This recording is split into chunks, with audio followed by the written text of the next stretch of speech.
قضيته بالعجلة. هلو ماي فريندز، تعالوا اوريكم النهارده يوم جميل في صباح هادي. النهارده هكلمكم كمان بالانجلش وحاجات من يومنا العادي.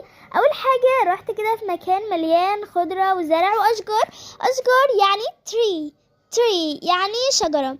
وبصوا كمان كنت بسوق العجله، كنت مبسوطه بيها قوي. وعجله يعني بايك. كنت دايما انا مش بعرف اسوق قوي العجله، فكنت دايما بقول لنفسي I can do it. وكان في كده بعد ما خلصت العجله واتمشيت لقيت a lot of cups اللي هي الاكواب الجميله الملونه دي.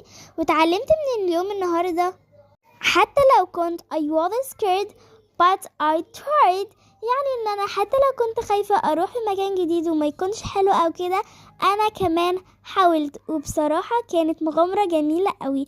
لو عجبكم تنسوش لايك and subscribe في Easy English with Julia.